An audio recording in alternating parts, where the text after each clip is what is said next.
Bueno, muchas gracias. Buenas tardes. En primer lugar, pues quisiera agradecer al Departamento de Lenguas Modernas, a Pascal Bessel, la directora, al profesor Juan Navarro, la invitación que me han hecho. Y bueno, en efecto, yo voy a hablar de Cristóbal Colón, de esta primera globalización que acontece a finales del siglo XV-XVI. Y creo que no es aventurado pues, comenzar diciendo que pocos errores de cálculo realmente ha habido en la historia de la humanidad del calibre del que comete Cristóbal Colón, ¿verdad?, arribando a lo que él siempre tuvo por las Indias. Es cierto que hubo quien le atribuyó una oculta intención de descubrir un continente que se interpondría entre Europa y Asia, pero al margen de teorías disparatadas, la historiografía tradicional sigue aceptando la confusión como el origen del descubrimiento de América o de su invención, ¿verdad?, como algunos prefieren llamar al encuentro. Me propongo analizar aquí brevemente los entresijos de dicho malentendido, los albores del siglo XVI, para a continuación, apartándonos un poco del tradicional enfoque sobre las relaciones entre Europa y América, ver cómo se fueron tejiendo los lazos entre las Indias occidentales y las Indias orientales, esto es, entre América y Asia, en lo que bien podría constituir un primer ensayo de globalización bajo el auspicio de la monarquía católica entre 1580 y 1640.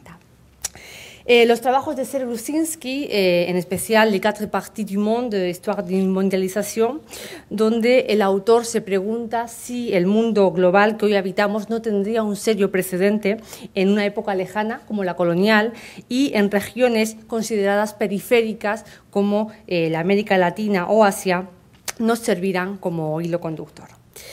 La recuperación que hace Lusinski de la noción del Connected Histories, difundida por el historiador Sanjay Subramanian, y la pretensión de superar las historias nacionales tienen un interés notorio en su aplicación al campo literario, máxime en esta época donde lo postnacional se impone, ¿verdad?, y cada vez resulta más difícil seguir mirando los textos con los tradicionales microscopios regionalistas.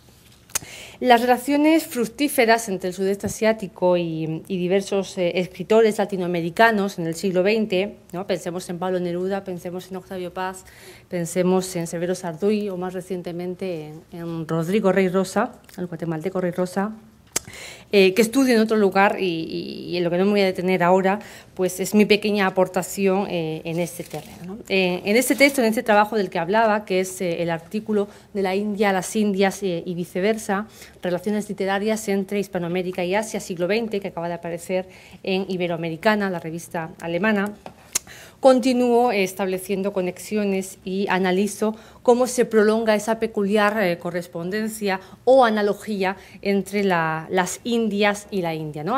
Octavio Paz dice que la analogía es en esto ver aquello y justamente eso, de eso es de lo que yo me he ocupado y me voy a ocupar hoy.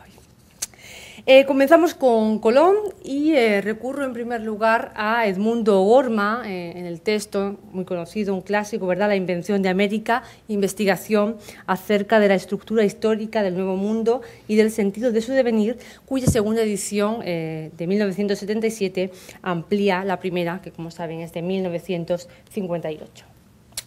O'Gorman parte de la idea de que la clave para resolver el problema de la aparición histórica de América está en considerar ese suceso como el resultado de una invención del pensamiento occidental y no ya de un descubrimiento meramente físico, estoy citando literalmente, realizado además por casualidad.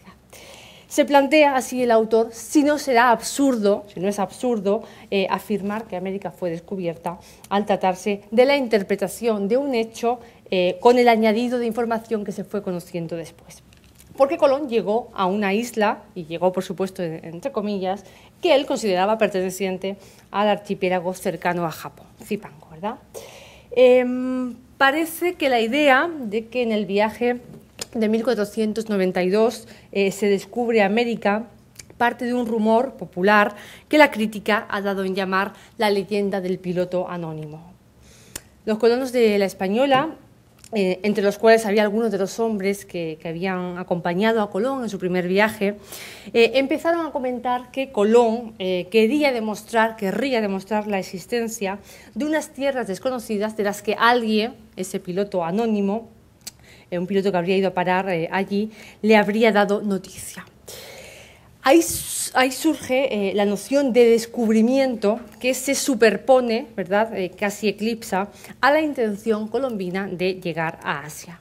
Dice O'Gorman, y cito de nuevo literalmente, que no es fácil comprender a primera vista cómo pudo surgir esa leyenda y por qué fue aceptada por encima y a pesar de que la creencia de Colón de haber llegado a Asia se divulgó como cosa pública y notoria al regreso de su primer viaje. Parece que la creencia de Colón, ¿no?, de haber llegado a Asia fue recibida con un cierto escepticismo, lo llamaron italiano burlador, y se intentó indagar en la verdad del caso. Se llega, por lo tanto, a lo que O'Gorman llama la ocultación del objetivo asiático de la empresa colombina. El primer texto en que se afirma que Colón descubrió América, las Indias, dirá él, es el Sumario de la Natural Historia de las Indias de 1526 de Gonzalo Fernández de Oviedo, que fue publicado unos 30 años después de que surgiera la leyenda, ¿no? Y él va a decir, como es notorio, Colón descubrió las Indias, ¿no? Se trata para el cronista de algo sobradamente demostrado, de una idea recibida que no es necesario ni explicar ni justificar. Con respecto a dicha atribución de descubrimiento, hubo en la época distintas posturas, ¿verdad?, en las que sería complicado entrar en profundidad, desde la de Gonzalo Fernández de Oviedo a la de Bartolomé de las Casas, pasando por la del cronista López de Gómara o el propio hijo de Colón, Hernando Colón. A diferencia de las Casas, que nunca niega el objetivo asiático de Colón, ni la convicción que éste tuvo de haber llegado a Asia, su hijo aprovecha la creencia de que su padre estaría ocultando información e incluso la fomenta para asegurar que Cristóbal Colón nunca creyó realmente haber llegado a las Indias, y él dice, bueno, si la llamó así habría sido por la cercanía con el continente asiático y para despertar la codicia de los reyes católicos y seguir recibiendo financiación. En realidad, como señala O'Gorman, es un tanto incongruente que se siguiera hablando de descubrimiento, lo cual era pues una evidencia, como veíamos en la cita anterior, algo notorio, para lo que no fue más que un intento de llegar a Asia desde Europa por Occidente. Pero veamos brevemente cuáles fueron los cálculos colombinos. La ciencia antigua se había aproximado sorprendentemente a las medidas que hoy conocemos, pero con el devenir de los años esos resultados experimentaron modificaciones. Los cálculos de Colón lo llevaron a pensar, todos lo sabemos, ¿verdad?, que la circunferencia terráquea era mucho menor de lo que realmente es. En cuanto a la proporción mar-tierra, que constituye una de las preocupaciones más antiguas, pues diremos que la tesis aristotélica era la del predominio del agua. Es decir, el océano cubriría la totalidad del globo terrestre y, aunque pensadores posteriores, como por ejemplo Ptolomeo, pensaron lo contrario.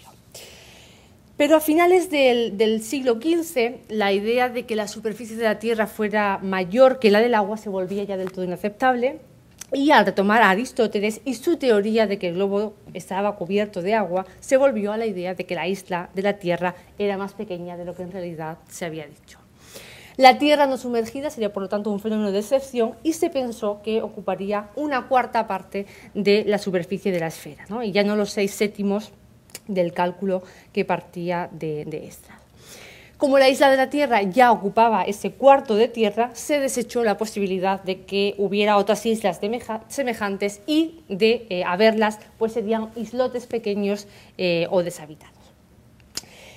Un segundo problema, es el de la distancia existente entre Asia y Europa, por el otro lado, suponiendo, por Oriente-Occidente, suponiendo que la isla de la Tierra fuera más pequeña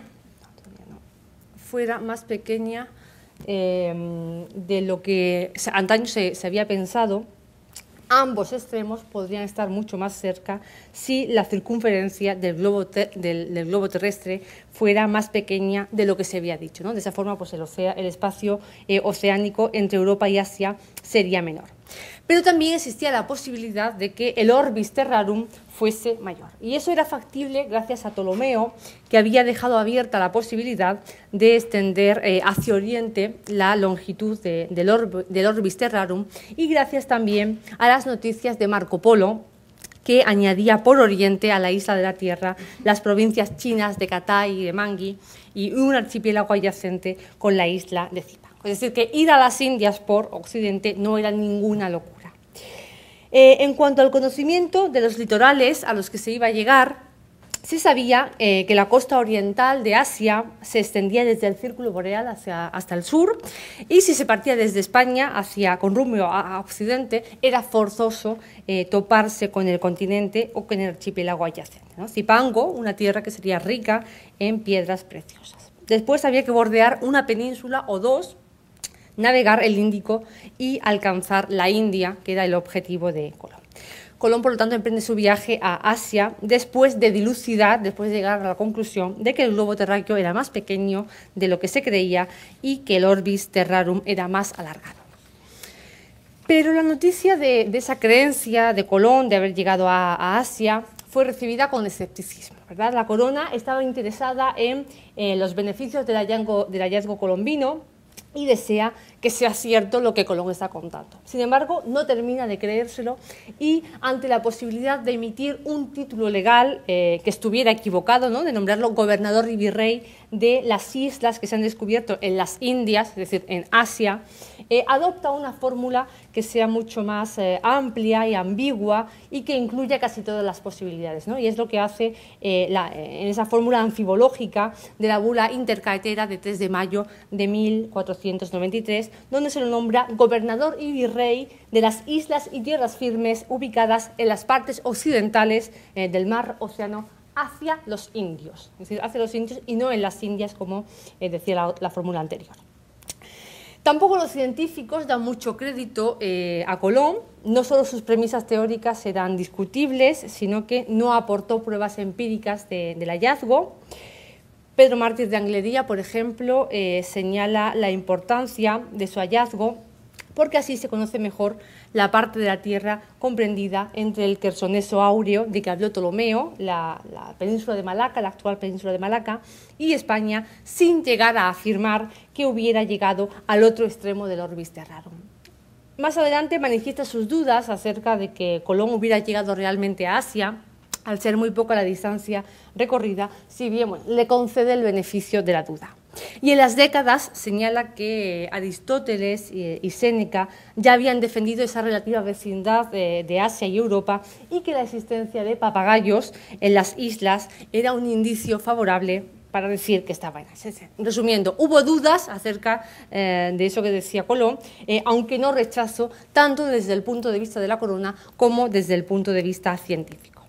Y surge la necesidad de comprobar aquello para lo que Colón tiene fe ciega.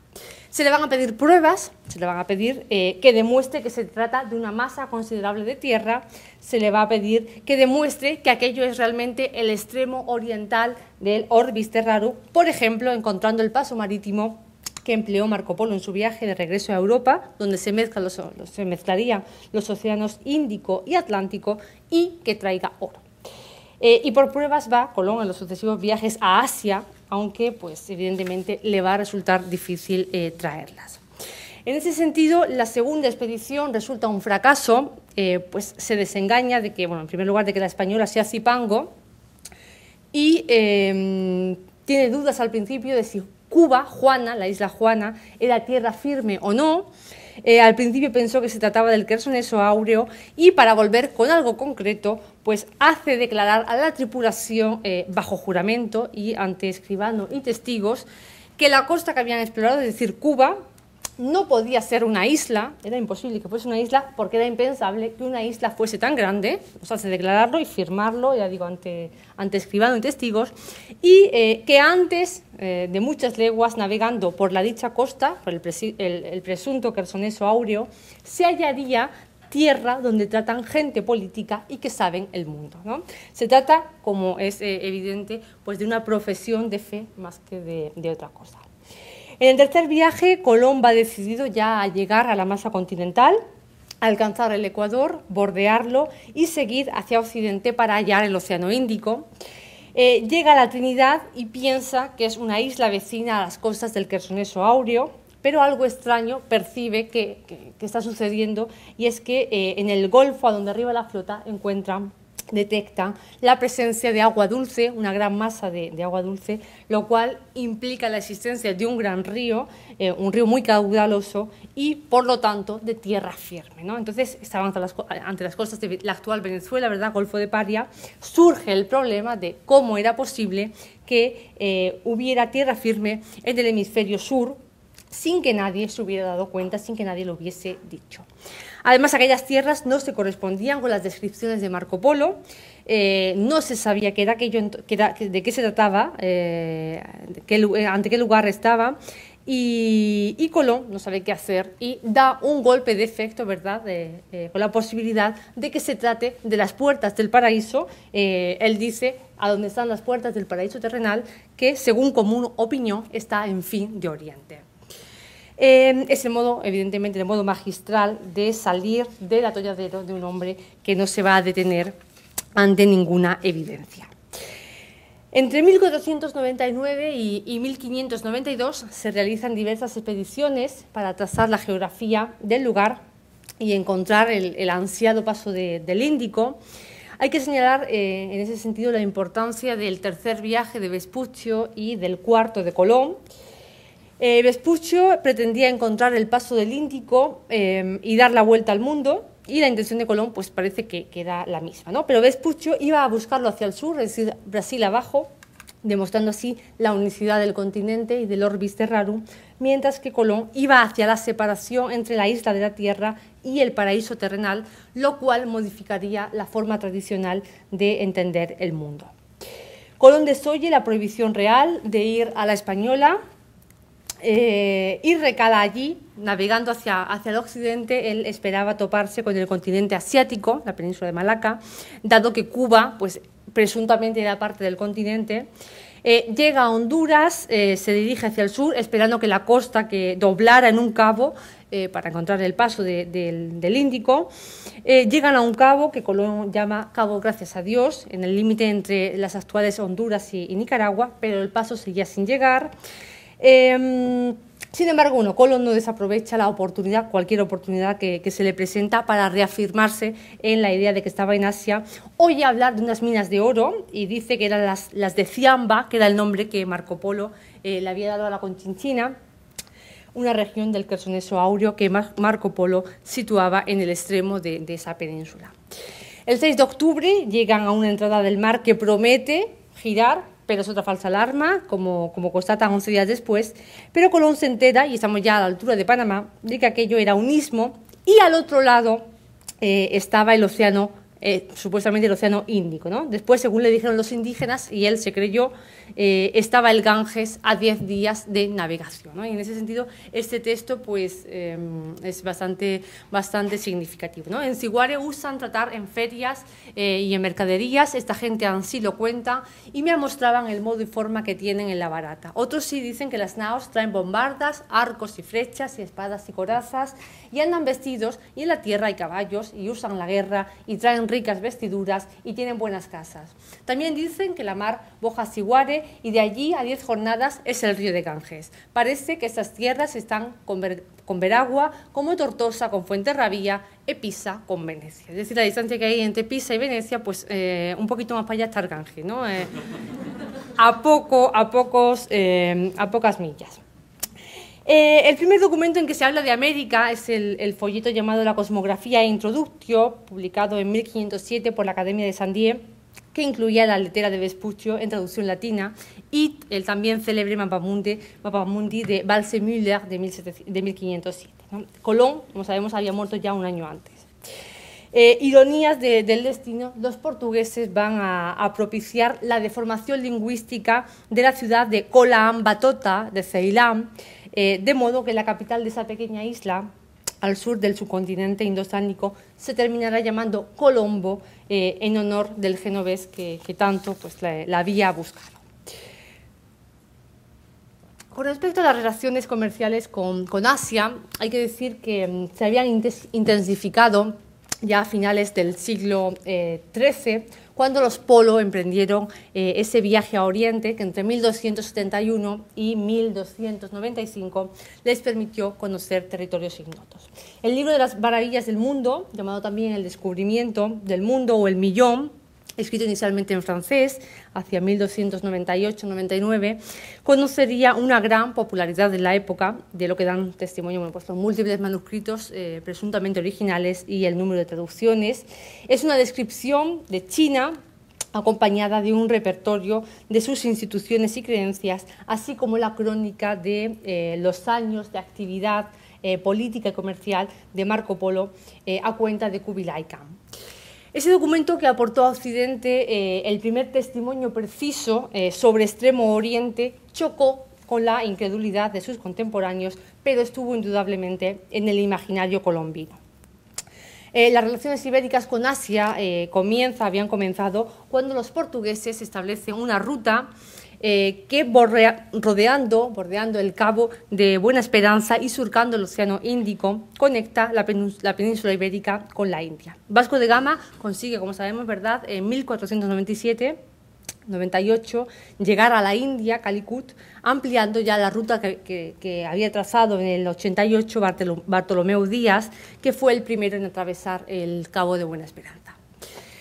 La baza de los españoles consiste en alcanzar Asia por el Pacífico desde el Nuevo Mundo, que es lo que hará Magallanes en 1521, o García Jofre de Loaiza, cuya expedición toca las Molucas en 1526. ¿no? Habían salido de La Coruña en 1525, en la expedición también estaba Elcano y Andrés de Urdaneta. Una de las obsesiones de Cortés va a ser justamente en Nueva España, va a ser la de la anexión del espacio del Pacífico al espacio mexicano, ¿no? Lo que a la larga va a terminar convirtiendo a México en uno de los actantes principales de la globalización ibérica. La expedición, por ejemplo, de Álvaro Saavedra Cerón en 1527, que parte de la Nueva España, constituye un buen ejemplo de ese afán. Sin embargo, todavía en ese momento el viaje era extremadamente peligroso y solo un navío, la Florida, llegará a Tidore en 1528. Y el primo de Cortés pues va a morir en un naufragio intentando regresar.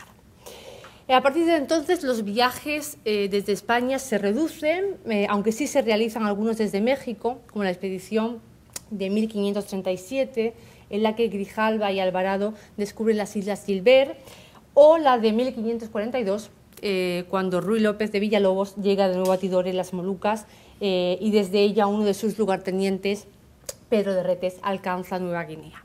Pero los españoles van a tardar todavía años en encontrar la ruta que les permita cruzar el Pacífico en ambos sentidos.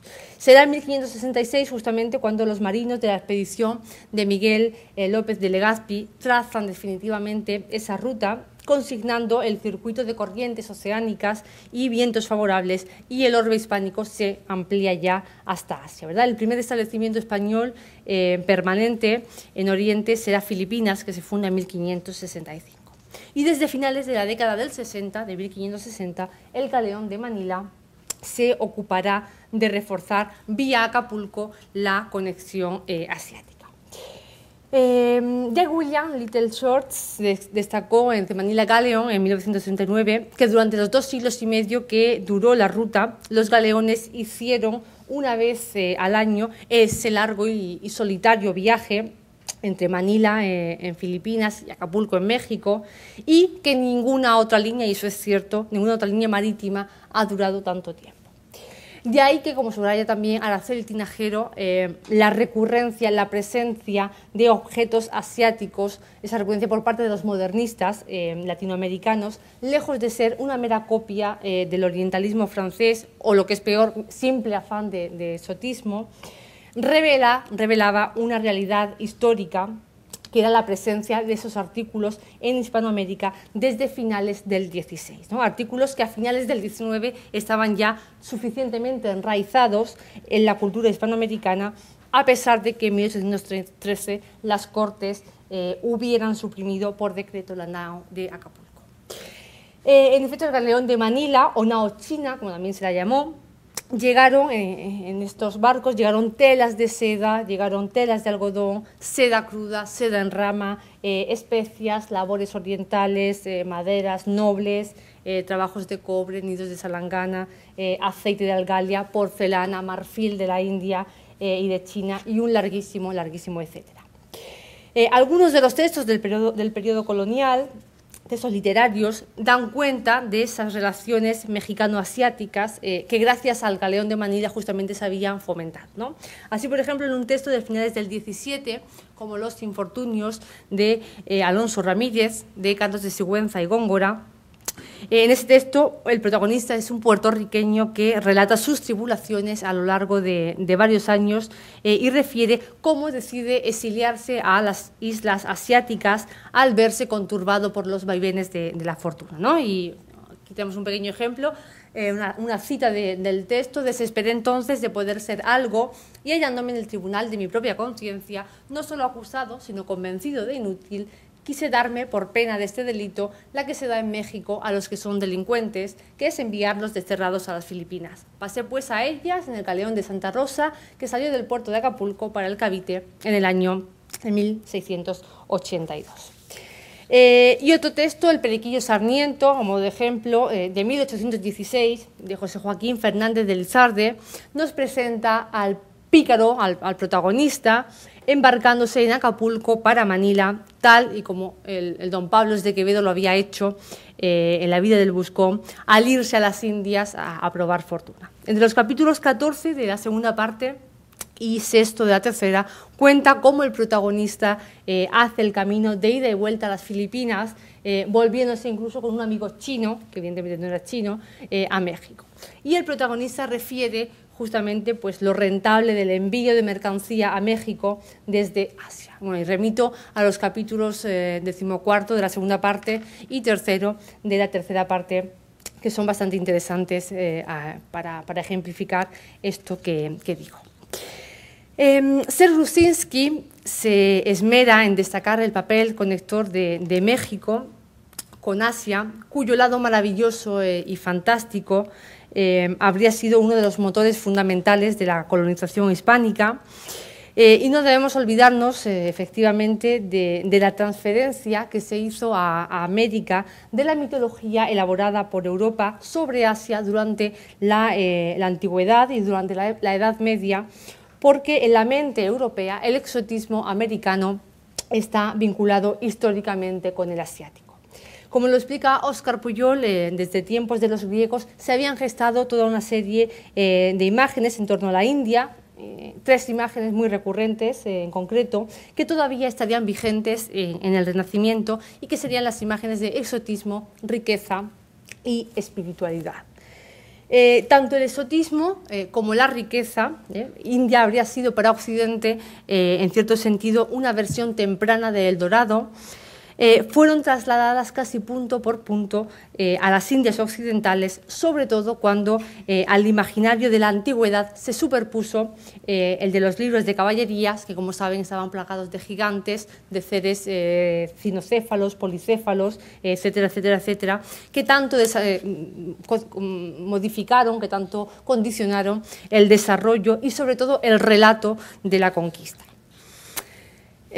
Las historias naturales comparadas entre Asia y las Indias occidentales proliferan, como sucede en el Tratado del médico Juan de Cárdenas o en la crónica del criollo Baltasar Dorantes de Carranza, la sumaria relación de las cosas de la Nueva España, escrita entre 1602 y 1604, aunque inédita hasta principios del siglo XX.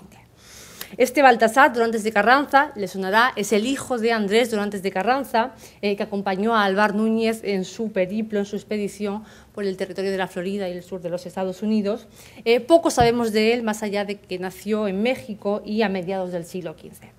Y en esta obra, en la sumaria relación de las cosas de la Nueva España, Baltasar Dorantes de Carranza intenta demostrar los vínculos del Nuevo Mundo con la India prestigiosa y fantástica, fascinante, por la que los antiguos pues tenían una gran estima. Dorantes de Carranza no duda en encontrar pruebas determinantes, absolutamente determinantes, de que se trataría de un mismo y único continente, de que estas Indias, las que él habita, son las que los antiguos llamaron Ultra Gange, ¿verdad? Prueba y confirma, dice, todo lo que he dicho de la fertilidad y felicidad de todas estas Indias, ser parte y la postrera de la verdadera India, de cuya felicidad tantas maravillas escribieron los historiadores antiguos. La India, digo, ultra o extra Gange, la cual, según sentencia de Solino en su Polístor, capítulo 65, por muchos años fue estimada ser la tercera parte de todas las tierras. Es decir, que América, la Nueva América, formaba parte de ese continente, formaba parte de la India, ¿no? Era la prolongación de la India, esa India ultra o extra Gange. Las descripciones que los antiguos habían dado de la India, ¿no? Y Dorantes de Carranza recurre a Plinio, recurre a Solino, a Diodoro, a Estrabón, a Pomponio Mela, incluso a San Isidro de las etimologías, son para él totalmente aplicables a las Indias desde las que escribe. Tanto se parecería el paisaje a las tierras que habían descrito estos últimos que acabo de citar, ¿no? Él añade además pues, la hoja perenne que encuentra, la hoja perenne de muchos de los árboles, el abundante caudal de los ríos, también estaría en las descripciones de la India, la humedad, la fertilidad del terreno, incluso el cuello colorado de los papagayos verdes, la abundancia de la población, la diversidad lingüística, el color de la piel de las gentes y la lisura de los cabellos, que serían negros y correntos, ¿verdad? Además estaba la enorme extensión que por ejemplo, Pomponio Mela le atribuía a la India extra Gange. Habría que navegar durante 60 días con sus 60 noches para llegar a los confines, que es una cifra que en absoluto concuerda con lo que empleaba el galeón de Manila, ¿no? En hacer la travesía, que eran de 6 y 7 meses, aunque bueno, eso no supone un problema para el cronista y él lo obvia, lo pasa por alto y sigue pensando que el territorio americano forma parte de esa India extra Gange. Y él sitúa las unas cabe las otras, ¿no? Dice, pues corriendo 2000 leguas y que sean 1500 desde donde comienza la India, que dicen extra Gange, harto vecinas pueden parecer las postreras partes que se han descubierto de nuestras Indias sin haber parecido el cabo, como podrá ver cualquiera que especule el globo en que se figura o pinta toda la tierra. Y esta puede ser una de las razones que se pueden traer por argumento de que estas Indias nuestras son cabo, es decir, están al lado, son cabo de la que antiguamente se llamó India. Y con él coinciden algunas de las representaciones cartográficas que sitúa Japón pues, prácticamente al lado de California, ¿no? Ahora veremos alguna imagen al respecto. O ya ha aparecido con anterioridad, sí, ya apareció. Si la circunnavegación de Magallanes y Elcano, realizada, como decía, entre 1519 y 1522, puede ser considerada como el episodio más significativo de la primera globalización moderna, como lo han llamado los historiadores, y la llegada de Colón a América, el punto de partida de lo que será la globalización ibérica, la mundialización ibérica, como lo llama Grusinski, que alcanza su apogeo bajo el auspicio de la monarquía católica entre 1580 y 1640. Tampoco hay que olvidar, no es menos cierto, que no se debe confundir o identificar de forma un tanto simplista aquel fenómeno con la época global en la que vivimos actualmente, ¿no? Y en ese sentido cito a Néstor García Canclini, que distingue entre el proceso de internacionalización que en efecto se produce a partir del siglo XVI gracias a las navegaciones de los europeos, el proceso de transnacionalización que acaece desde los albores del XX y que, partiendo de lo económico, las multinacionales, termina afectando a los movimientos sociales y a los flujos migratorios, y el de la globalización actual, que sería la culminación e intensificación también de los anteriores procesos que he citado, al que se le añaden además algunas características suplementarias y específicas, entre las que pues destacaría la creación de un imaginario multilocal con estilos de vida no homogeneizados, pero sí compartidos, la interconexión transnacional del ámbito laboral, con la consiguiente reducción de los arraigos locales exclusivos o la intensificación de las dependencias recíprocas. La posibilidad de encontrar en el México de finales del 16 todo tipo de chinoiserie en la feria que en Acapulco se celebraba desde 1579 y que duraba todo un mes, no es más que un origen remoto, pero un origen de esto que vivimos hoy, del mismo modo que las navegaciones con que se abre la época moderna pueden ser vistas como el antecedente lejano, con cambios no solo cuantitativos, sino también cualitativos de la navegación actual. La movilización a escala planetaria del 16, como señala Gruszinski, es mucho más que una simple expansión, porque el movimiento, lejos de ser unidireccional, contempla constantes idas y venidas en todos los sentidos. Los intercambios entre América y Asia dejaron testimonios tan peculiares como el de ese personaje que fue Catarina de San Juan, princesa de la India y visionaria de Puebla, también conocida como la China poblana, en cuyo sari se ha querido ver durante mucho tiempo un origen del traje tradicional mexicano. Resumo un poquito, ¿verdad?, la historia de Catarina de San Juan. Ella fue secuestrada cuando tenía entre 6 y 8 años, 8 y 10 años, en una incursión de piratas en la costa occidental de la India. Habría vivido en Cochi una temporada como esclava y después fue a dar a Manila, donde la vendieron y la transportaron a Acapulco para llegar a Puebla en 1621. Ahí la compra una pareja de ricos devotos, de poblanos, sin hijos, con los que habría vivido hasta la muerte de ambos. Y Octavio Paz, en Vislumbres de la India, señala que resulta bastante significativo, harto significativo que Catarina de San Juan, la visionaria religiosa más notable del periodo virreinal, fuera justamente una hindú. No quisiera terminar sin traer a colación, mencionar la obra de Aldo Ferrer, de Cristóbal Colón a Internet, América Latina y la globalización, que sugiere, ¿no?, que en aquel arribaje a Guadalajara estaba ya en ciernes el germen de nuestra globalización virtual, ¿no? Él dice que la globalización no es un fenómeno reciente, tiene exactamente una antigüedad de 5 siglos. En la última década del siglo XV, los desembarcos de Colón en Guanajaní y los de Vasco de Gama en Calicut culminaron la expansión de ultramar de los pueblos cristianos de Europa, promovida desde comienzos de la misma centuria por el infante portugués Enrique el Navegante. Bajo el liderazgo de las potencias atlánticas, España y Portugal primero y poco después Gran Bretaña, Francia y Holanda, se formó el primer sistema internacional de alcance planetario. Bueno, lo cierto es que aquellos cálculos erróneos del radio terrestre a que aludía al principio, casi como por azar, terminaron aproximándose a las medidas del mundo de hoy, que parece que es cada vez más pequeño.